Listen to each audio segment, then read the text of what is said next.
പുകവലി ആരോഗ്യത്തിന് ഹാനികരം. പുകവലി അർബുദത്തിന് കാരണമാകുന്നു.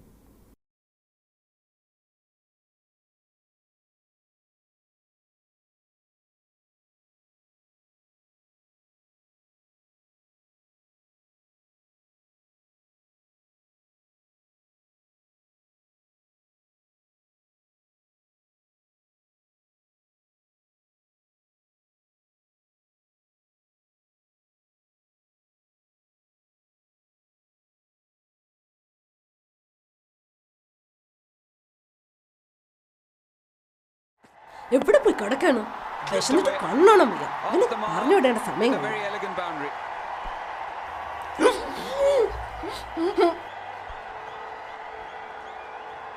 stages of his overs on this occasion.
Local police നീ കൊടുത്ത മൊഴി പ്രകാരം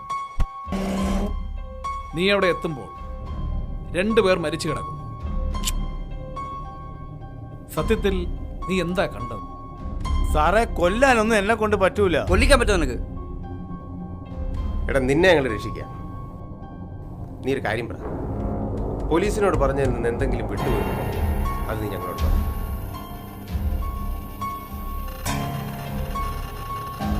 Sheraf, I know you are not interested in this. ഷെറഫിന് ഇയാളോട് എന്തെങ്കിലും ചോദിക്കാനുണ്ടെങ്കിൽ ചോദിക്കാം. അന്ന് നീ വീട്ടിൽ നിന്ന് ഇറങ്ങിയപ്പോൾ പ്രത്യേകിച്ച് എന്തെങ്കിലും കണ്ടായിരുന്നു? ഇല്ല സാർ. പോകുന്ന വഴിക്കോ? ഇല്ല സാർ, കണ്ടില്ല. നീ ഒന്ന് മനസ്സിരുത്തി ഒന്ന് ഓർത്ത് നോക്കി. അന്നവിടെ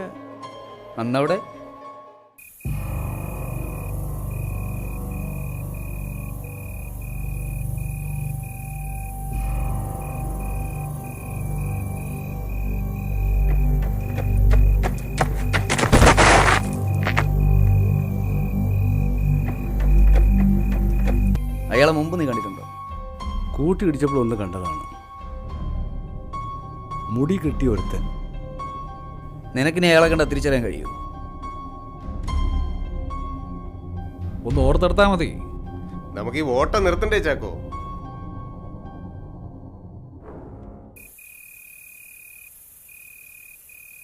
മനു എത്ര നാളായി വക്കീലിൻ്റെ കൂടെ ഉണ്ട്? ഇപ്പോൾ 8 മാസമായി സാറേ. ഈ വക്കീലൊരു അഹങ്കാരിയായിരുന്നല്ലേ? മനുവിനോട് എങ്ങനെയായിരുന്നു? വേറൊരു ഗതിയില്ലാത്തതാണ് സാറേ ഇത്രയും നാളെ ഞാൻ പിടിച്ചിരുന്നത്. ചില നേരത്തെ അവരെ പെരുമാറ്റം കാണുമ്പോൾ എനിക്ക് തന്നെ അവരെ കൊല്ലണം തോന്നിയിട്ടുണ്ട്. മേരി മേഡം ഒരിക്കൽ പറയുന്നത് കേട്ടിട്ടുണ്ട്, പണ്ടാരും അവരെ പ്രേമിച്ച് പറ്റിച്ചതിൻ്റെ കലിയാണ് അവർ ആണുങ്ങളോട് തീർക്കണമെന്ന്.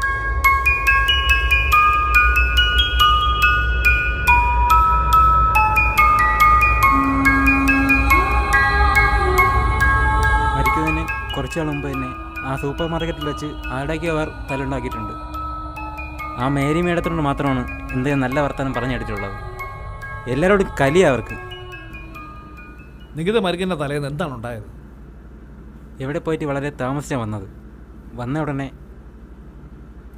ഇല്ലടാ ഞാൻ വിളിക്കാം. മനു, എത്ര നേരം നിന്നെ വിളിച്ചോണ്ടിരിക്കുന്നു? ഇവിടെ ഫോണും കുത്തി കളിച്ചോണ്ടിരിക്കുകയാണല്ലേ? നീ പോയി ഫുഡ് വാങ്ങിച്ചോണ്ട് വാടാ. ഓ മേഡം.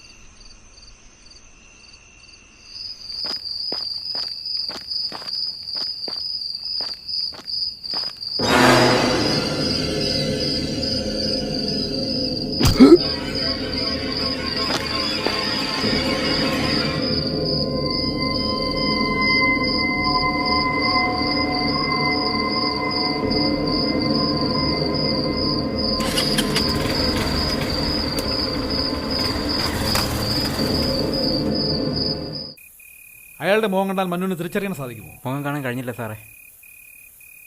അവൻ ബൈക്കെടുത്ത് പോയപ്പോൾ പുറകെ മുടി കെട്ടി വെച്ചതിനെ കണ്ടു. പിന്നെ എനിക്കൊന്നും ഓർമ്മയില്ല. മുടി കെട്ടിയൊരുത്തൻ.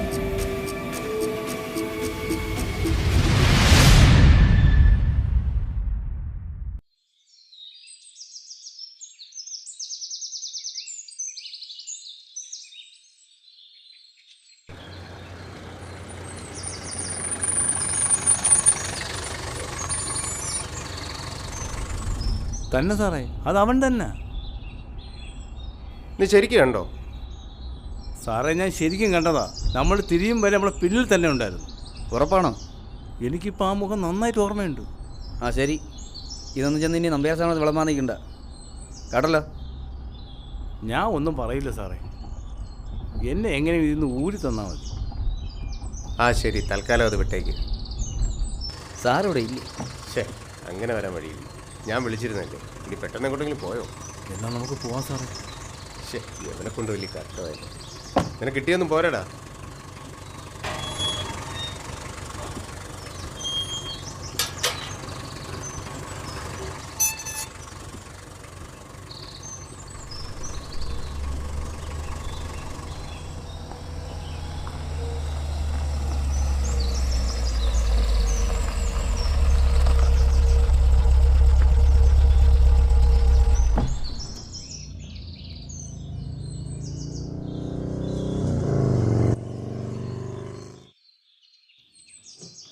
ഷറഫോട് നിന്നാൽ മതി.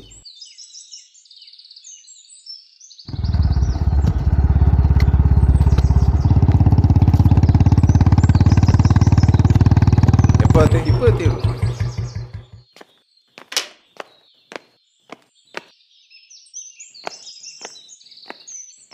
വാ ശങ്കർ, ഇരിക്ക്. കുടിക്കാനെന്താ? ഒന്നും വേണ്ട സാർ. എന്താ കാര്യം? ഫോണിൽ കൂടെ ഒന്നും നേരെ പറഞ്ഞില്ലല്ലോ. അത് സാർ, ഇത് he's Abi, an emerging investigator. ലണ്ടനിലായിരുന്നു, ഇപ്പോൾ എന്നോടൊപ്പം ക്രിമിനോളജിയിൽ PhD എടുത്തതാ. നിങ്ങൾക്ക് വേണമെങ്കിൽ ഉപയോഗിക്കാം. അതൊക്കെ അവിടെ നിൽക്കട്ടെ, ഇയാൾ വന്ന കാര്യം പറ. സാർ, വക്കീൽ ഏറ്റക്കുല കേസിനെ കുറിച്ച് അറിഞ്ഞു കാണുമോ? അതിന് ഞങ്ങൾക്ക് സാറിൻ്റെ ഒരു ഹെൽപ്പ് വേണം. എന്ത് ഹെൽപ്പ്?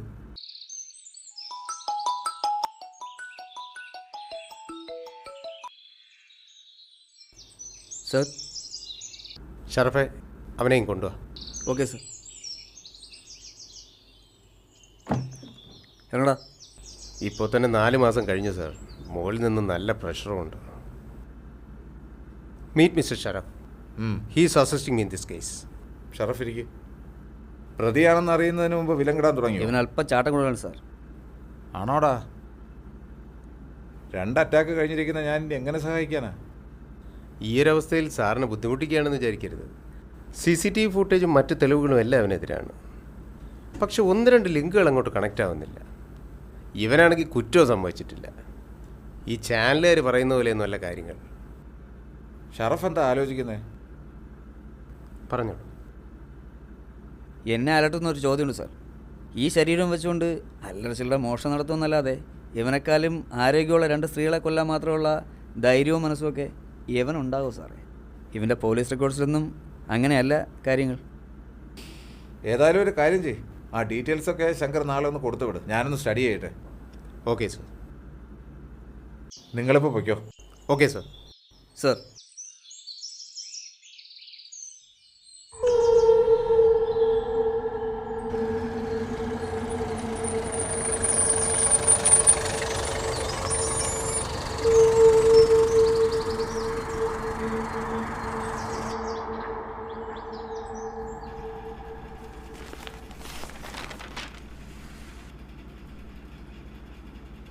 ഇത് നമ്പ്യാർക്ക് അയച്ചു കൊടുക്കാനുള്ള സമയമായെന്ന് തോന്നുന്നല്ലേ? അതെ, അദ്ദേഹത്തിന് മാത്രം. But it should be highly confidential. ഇപ്പോൾ ഈ കാര്യം പബ്ലിക്കായി കഴിഞ്ഞാൽ നമ്മൾ കണ്ടെത്തിയ കാര്യങ്ങളെല്ലാം വേസ്റ്റ് ആകും. Anyway, Sharaf send to Nambiar. അദ്ദേഹത്തിന് ഇക്കാര്യത്തിൽ എന്താണ് പറയാനുള്ളത് നോക്കട്ടെ.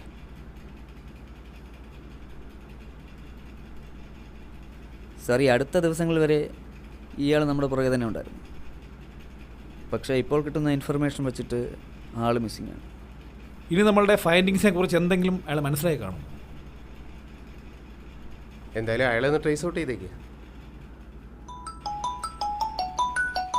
Sir, Nambiar sir. Nambiar sir എടുക്ക്. സാർ. ഓക്കെ സാർ, വൈകിട്ട് എത്തിക്കോളാം. സാർ, വൈകുന്നേരം നേരിട്ട് കാണണമെന്ന്. വൈകുന്നേരം ഷറഫ് തന്നെ പോയി സാറിനെ മീറ്റ് ചെയ്യും. അദ്ദേഹത്തിൻ്റെ അഭിപ്രായം എന്താണെന്ന് അറിയട്ടെ. ശരി. കാര്യങ്ങൾക്കൊരു ക്ലാരിറ്റി വരുന്നേരെ മറ്റൊന്നും പറയണ്ട. അല്ലെങ്കിൽ വേണ്ട, ഞാൻ തന്നെ പോവാം, കുറച്ചുകൂടെ ഡിസ്ക്ലോസ് ആയല്ലോ. ഓക്കെ. അലക്സ, എന്നാൽ ഡ്രൈവറെ ചോദ്യം ചെയ്തപ്പോൾ ഏതോ ഒരു സൂപ്പർ മാർക്കറ്റ് ഇഷ്യൂവിനെ കുറിച്ച് പറഞ്ഞില്ലേ? അവിടെ നിന്ന് ഡീറ്റെയിൽസ് എടുക്കണം. ഓക്കെ ശങ്കർ, ഞാനൊന്ന് ശ്രദ്ധിച്ചിരുന്നു. I will check that.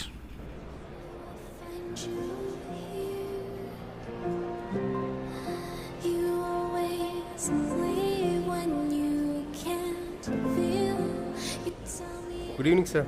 ആ, സാറെത്തിയിട്ട് ഒരുപാട് നേരമായോ? ഇപ്പോൾ എത്തിയതേ ഉള്ളൂ. ഡോക്ടറെ ഒന്ന് കാണണമായിരുന്നു. അവിടുന്ന് നേരെ ഇങ്ങോട്ടേക്ക് പോകണം. So come to the point. Shankar, you are on the right path. വക്കീലുമായി ബന്ധപ്പെട്ട പോസ്കോ കേസിൽ കുറച്ച് കാര്യങ്ങൾ കൂടി വിക്ടറിനെ കുറിച്ച് എനിക്കറിയാം. പണ്ട് ഞാൻ സർവീസിലുണ്ടായിരുന്നപ്പോൾ ഡ്രഗ് അബ്യൂസുമായി ബന്ധപ്പെട്ട ആക്ടിവിറ്റീസിൽ അവനെ ഞങ്ങൾ അറസ്റ്റ് ചെയ്തിരുന്നു. പിന്നീട് ഞങ്ങൾ തന്നെ അവനെ ഒരു ഡി അഡിക്ഷൻ സെൻ്ററിലാക്കുകയായിരുന്നു. ഇതെല്ലാം ശരിയാണ് സർ. ബട്ട് ഈ ക്രൈം സീനുമായി വിക്ടറിന് ഒരു ഡയറക്റ്റ് റിലേഷൻ എവിടെയും കാണാൻ കഴിയുന്നില്ല. Something is still fishy. What do mean? Sir, let me frank. ഞങ്ങളുടെ ഫൈൻഡിങ്സ് വെച്ച് വിക്ടറിനെ ഞങ്ങൾക്ക് വേണമെങ്കിൽ നേരത്തെ അറസ്റ്റ് ചെയ്യാമായിരുന്നു. Then why not? Madhavan Nambiar എന്ന എൻ്റെ പഴയ സുപ്പീരിയർ ഓഫീസറിൻ്റെ ലോയൽറ്റിയെക്കുറിച്ച് ഞാനിപ്പോഴും വിശ്വസിക്കുന്നു. വീട്ടിലെത്തുമ്പോൾ ഞങ്ങളുടെ ഡീറ്റെയിൽഡ് കേസ് ഫയൽ സാറിൻ്റെ കൈകളിലാണ്. അത് പഠിച്ചിട്ട് നാളെ ഇതേ സമയത്ത് നമ്മൾ വീണ്ടും കാണും. അപ്പോൾ ഞങ്ങൾക്ക് ആവശ്യമുള്ളതെല്ലാം സാറിന്.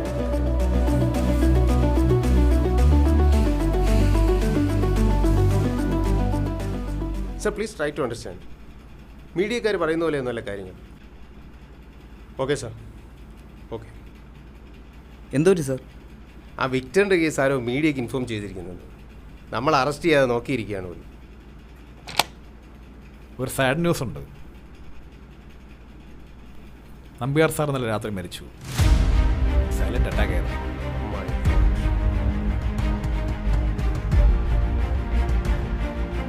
സാർ, കാര്യങ്ങളാകെ കൈവിട്ടു പോവുകയാണ്. വിക്ടറിനെ ഇനി ഇങ്ങനെ വിടാൻ കഴിയില്ല. എങ്ങനെയും ഇയാളെ കണ്ടെത്തിയേ കഴിയൂ. അതെ, അയാളിന് പുറത്തിരിക്കുന്ന അപകടമാണ്. ഉടനെ അറസ്റ്റ് ചെയ്യാൻ ഇൻഫോം ചെയ്യണം. ഇപ്പോൾ കിട്ടിയ വാർത്ത, വക്കീൽ ഇരട്ടക്കൊലക്കേസിൽ പ്രതി വിക്ടർ മരിച്ച നിലയിൽ. കോളിളക്കം സൃഷ്ടിച്ച വക്കീൽ ഇരട്ടക്കൊലക്കേസിലെ പ്രതി വിക്ടറിനെ അല്പം മുൻപ് വാളൂർ പള്ളി ശ്മശാനത്തിൽ മരിച്ച നിലയിൽ കണ്ടെത്തി. ആത്മഹത്യയെന്നാണ് പ്രാഥമിക നിഗമനം. ക്രിമിനൽ അഭിഭാഷകയായിരുന്ന നിഖിതയെയും സുഹൃത്ത് മേരിയെയും മൃഗീയമായി കൊലപ്പെടുത്തിയ ശേഷം പ്രതി ഒളിവിലായിരുന്നു. പ്രതിയെ തിരിച്ചറിഞ്ഞിട്ടും അറസ്റ്റ് ചെയ്യാതെ ഇരുട്ടിൽ തപ്പിയതിന് പോലീസ് ഡിപ്പാർട്ട്മെന്റ് ഏറെ പഴികേട്ട കേസിനാണ് ഇതോടെ അവസാനമാകുന്നത്.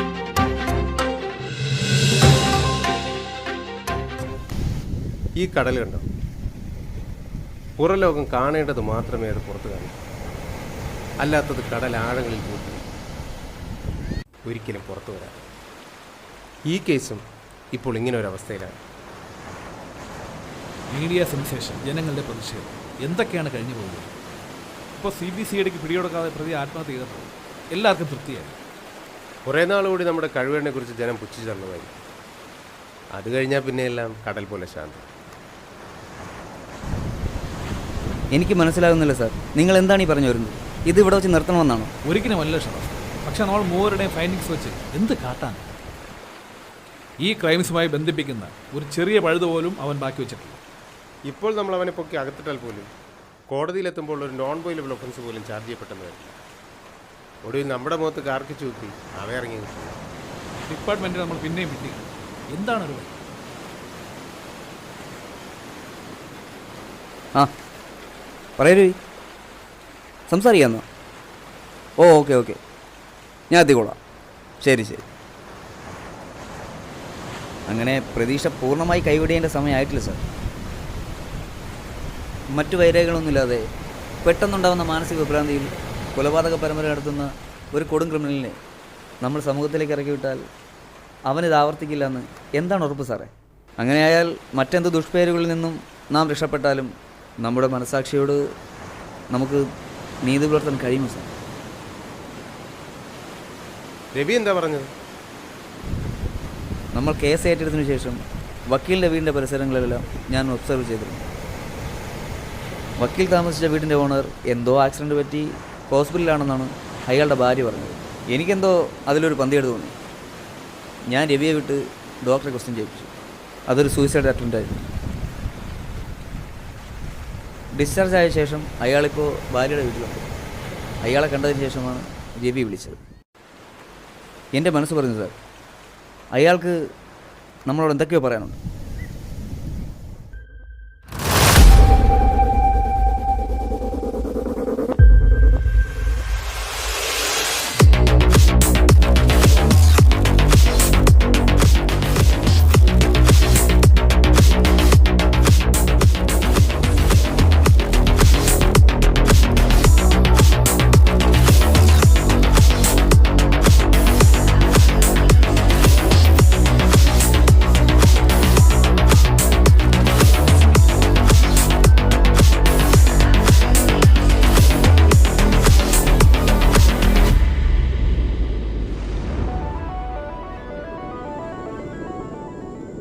അന്വേഷിച്ചപ്പോൾ എവി ഇവിടെ ഉണ്ടെന്ന് അറിഞ്ഞു.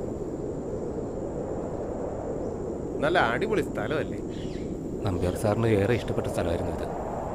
പലപ്പോഴും ഞങ്ങളോട് വരാറുണ്ടായിരുന്നു. എനിക്ക് ഒരുപാട് ഇഷ്ടമായിരുന്നല്ലേ നമ്പ്യാർ സാറിന്? എൻ്റെ സ്വന്തം അനിയനെ പോലെയാണ് കരുതിയിരുന്നത്. പറയാൻ കഥകൾ ഒരുപാട് ഉണ്ടാവുമല്ലേ എബി? പക്ഷെ നമ്മളോട് പറയാൻ ബുദ്ധിമുട്ടുണ്ടാവുമല്ലേ? എന്തായാലും നമുക്ക് പറയിപ്പിച്ചാലല്ലേ പറ്റൂ. സന്ധ്യയായില്ലേ, നമുക്ക് പോയാലോ? വാടാ. വിക്ടറുമായി എബിക്ക് എന്താണ് ബന്ധം? നിങ്ങൾ എവിടെ വെച്ചാണ് കണ്ടുമുട്ടിയത്? ഓർമ്മ വിളിച്ചു. ഇനി പറ, വിക്ടർ ഉൾപ്പെടെ ഈ 4 കൊലപാതകങ്ങൾ നീ എന്തിനാണ് ചെയ്തത്? അതിൻ്റെ കാരണം നിന്റെ നാവിൽ തന്നെ ഞങ്ങൾക്കറിയാം. അനാഥനായതിൻ്റെ പേരിൽ കുഞ്ഞുനാൾ മുതൽ നിനക്ക് നേരിടേണ്ടി വന്ന അപമാനം, അത് നിന്റെ മനസ്സിലുണ്ടാക്കിയ മുറിവ്, സാന്ത്വനമായി വന്ന കുറേ കൂട്ടുകാർ, അവർ വച്ച് നീട്ടിയ ലഹരി, ഇതെല്ലാം ഒരു സമയത്ത് നിന്നെ നാശത്തിലേക്ക് നയിച്ചിരുന്നു.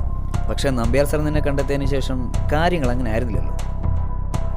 ഡി അഡിക്ഷൻ സെൻ്ററിൽ നിന്നും നമ്പ്യാർ സാർ നിന്നെ കൊണ്ടുവന്നതിന് ശേഷം നിന്റെ വിദ്യാഭ്യാസം, ലണ്ടനിലെ നിന്റെ റിസർച്ച്, ഇതിലെല്ലാം ഒരു എക്സ്ട്രാ ജീനിയസിനാണ് ഞങ്ങൾ കണ്ടത്. ഇനി പറയൂ ബി, എവിടെയാണ് നിനക്ക് തെറ്റിയത്? നിങ്ങൾ ഈ നിസ്സാരമായി പറഞ്ഞു കളഞ്ഞ അനാഥത്വം, അപമാനം, അതെല്ലാം ഒരാളുടെ മനസ്സിലുണ്ടാക്കുന്ന മുറിവ്, അത് അനുഭവിച്ചാലേ മനസ്സിലാവും. ഓർഫണേജിൽ വെച്ച് എനിക്കൊരു ആശ്വാസമായിരുന്നു വിക്ടർ. ഇനി മറ്റു വഴികളൊന്നുമില്ല, നീ പറഞ്ഞേ പറ്റൂ.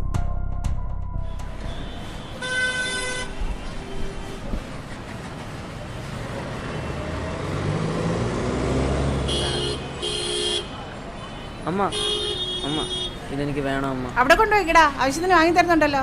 ശരി.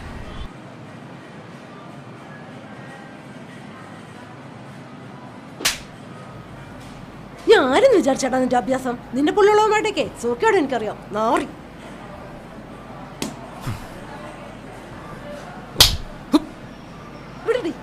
ഇവിടെ ഷോപ്പിംഗ് വേണ്ട, ഒന്നും വേണ്ട. നീ ഇങ്ങോട്ട് വാ. അമ്മ എന്റെ മുട്ടായി. ഇങ്ങോട്ട് വാടാ, അല്ലെങ്കിൽ നിനക്ക് ഇപ്പൊ കിട്ടും. ഞാനും അമ്മ മാത്രം വന്നാ മതിയായിരുന്നു. ഒന്നും പർച്ചേസ് ചെയ്തിട്ടില്ലേ? നോക്കിക്കാതെ വണ്ടി എടുക്കണം. ഓരോരുത്തർ മതി എന്നെ കേൾക്കോളൂ. മനുഷ്യന്റെ മൂടുകളെ ഇതങ്ങനെ വെറുതെ വിടാൻ പറ്റില്ല. അവിടെ എനിക്ക് കൊല്ലണം. അതിനുള്ള സ്കെച്ച് ഞാൻ ഇട്ടോളാം. നടക്കൂ.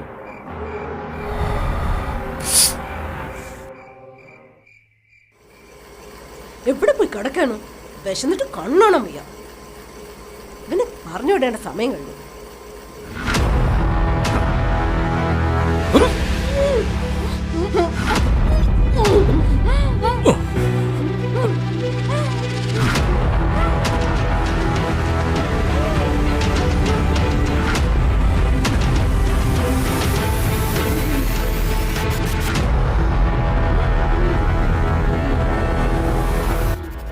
നിനക്ക് ആരെ കണ്ടാലും തല്ലാൻ തോന്നുമല്ലേ? നിനക്ക് ഇപ്പം എന്നെ തല്ലണ്ടേ? തല്ലടി, തല്ല്. അറിവായ കാലം മുതൽ അനുഭവിക്കുന്ന അപമാനമാണ് ഇപ്പം നീ.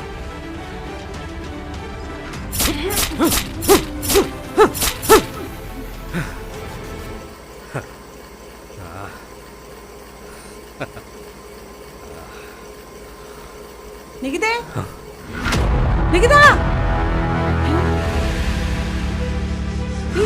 നികിത, നികിത, ഇടി എന്ത് പറ്റി? നികിത,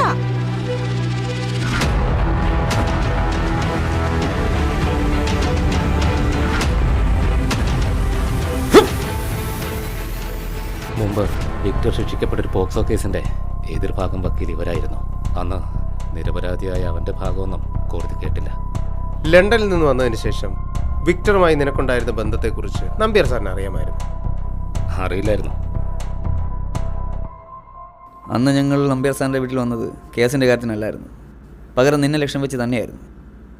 നീയും വിക്ടറുമായുള്ള ബന്ധം അത് ഞങ്ങൾക്കറിയണമായിരുന്നു. ഈ കുഗ്രാമത്തിൽ ലണ്ടനിൽ നിന്ന് വന്ന ഒരു കൊറിയർ ബോക്സ് നിന്റെ വേസ്റ്റ് ബിന്നെ കണ്ടപ്പോൾ ഒരു കൗതുകത്തിനടുത്ത് സൂക്ഷിച്ചു വെച്ചതാ. അത് നിന്നിലേക്ക് എത്തിച്ചു.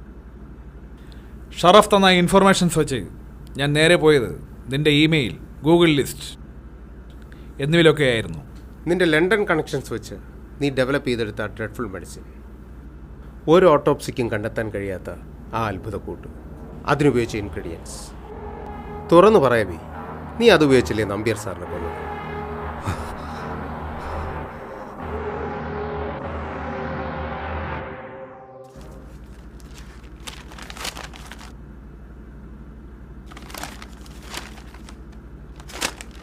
ഈ കേസ് ആകെ കുഴഞ്ഞു പറഞ്ഞ് കിടക്കുകയാണല്ലോ. വിക്ടറിലൊന്നും ഇത് നിൽക്കില്ല. സാർ ഇതൊക്കെ ഒരുപാട് കണ്ടിട്ടുള്ളതല്ലേ? പക്ഷേ ഈ ആരോഗ്യം നോക്കാതെയുള്ള സ്ട്രെയിൻ അത്ര നല്ലതൊന്നുമല്ല. മരുന്നും മുടങ്ങുന്നുണ്ടോ? ഇപ്പം തന്നെ ഇൻസുലിൻ എടുക്കേണ്ട ടൈമും കഴിഞ്ഞു.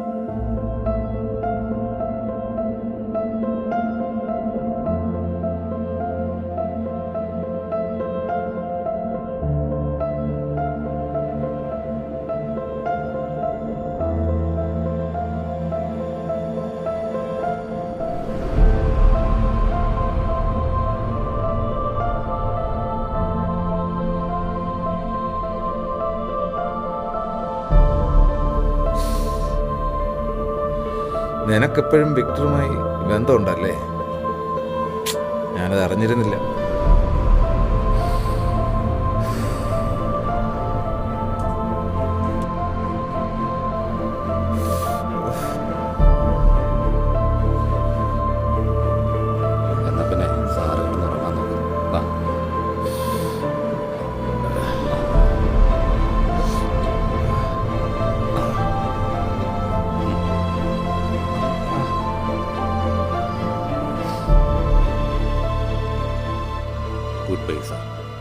പിന്നെ വിക്ടർ, അവനെ നീ തീർത്തല്ലേ? തന്തയും തള്ളയില്ലാത്ത നമ്മളെ ജീവിക്കാൻ ഒരു തെണ്ടി സമ്മതിക്കില്ലടാ. എനിക്ക് മടുത്തടാ ഈ മുടിഞ്ഞ ജീവിതം. ആ CBC എഴുക്കാർ ചില്ലറക്കാരൊന്നുമല്ല. അവരിതിൻ്റെ അടിവേര് വരെ തോണ്ടിക്കഴിഞ്ഞു. എപ്പോഴായാലും നമ്മളകത്താ. നിനക്കിനിയും ജീവിക്കണമെന്ന് ആഗ്രഹമുണ്ടോ? എനിക്കില്ല. അനാഥാലയത്തിലെ കീറപ്പായൽ കിടന്നുറങ്ങിയ കാലം മുതൽ എനിക്ക് നീയും നിനക്ക് ഞാനുമല്ലേ ഉണ്ടായിട്ടുള്ളൂ. നീയില്ലാത്ത ഈ ലോകത്ത് പിന്നെ ഞാനെന്തിനാ? എനിക്കെൻ്റെ മമ്മയുടെ മടിയിൽ കിടന്നു മരിക്കും.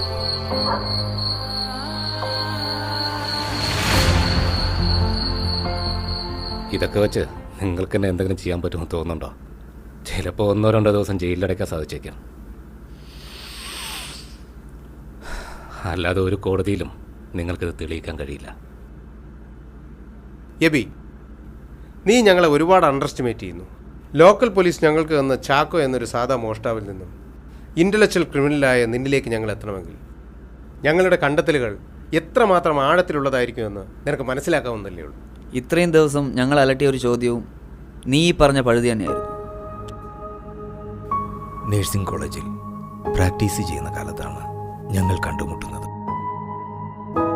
ഒരിക്കലും പിരിയാൻ കഴിയാത്ത വിധം അടുത്തുവെങ്കിലും ഞങ്ങൾക്ക് ഒരുമിക്കാൻ കഴിഞ്ഞില്ല. എന്തൊക്കെയോ കാരണങ്ങൾ കൊണ്ട് മേരിയുടെ കുടുംബജീവിതം തകർന്നുപോയി. പിന്നീട് 15 വർഷങ്ങൾക്ക് ശേഷമാണ് ഈ സിറ്റിയിൽ വെച്ച് ഞങ്ങൾ പിന്നെയും കണ്ടുമുട്ടുന്നത്.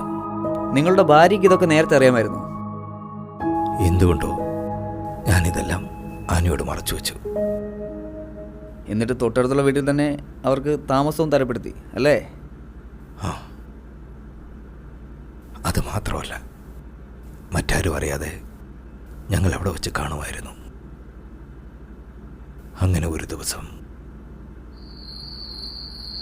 ഇപ്പോൾ സന്തോഷമാണോ സങ്കടമാണോ എന്ന് പറയാൻ പറ്റുന്നില്ല മേരി.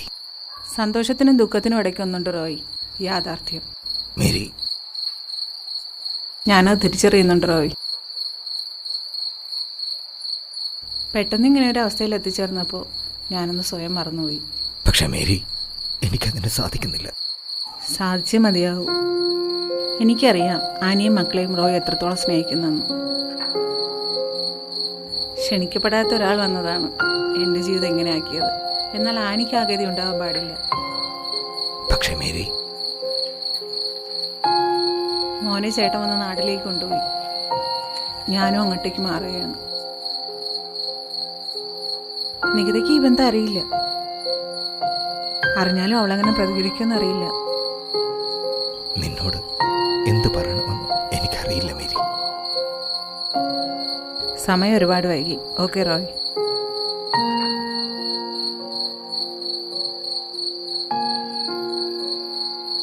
നികിതേ, നികിത,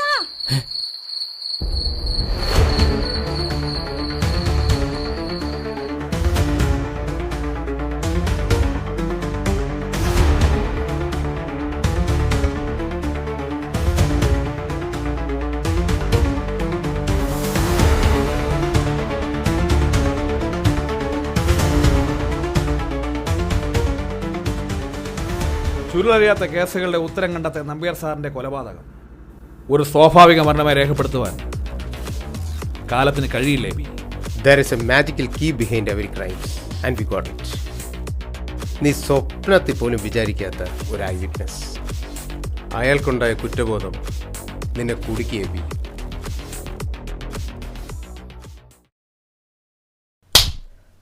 ഉണ്ടാക്കിയ തന്തയ്ക്ക് വേണ്ട, തള്ളയും ചത്തുലഞ്ഞ് പറയുന്ന ജോലിയും ചെയ്യില്ല എന്ന് വെച്ചാ? എബിയുടെയും വിക്ടറിൻ്റെയും കഥ ഇവിടെ അവസാനിക്കുന്നില്ല. ഏകാന്തതയുടെ അനന്തപാതകളിൽ സോനുവിനെ പോലുള്ളവരിലൂടെ അത് പകർത്തിയെഴുതപ്പെടും.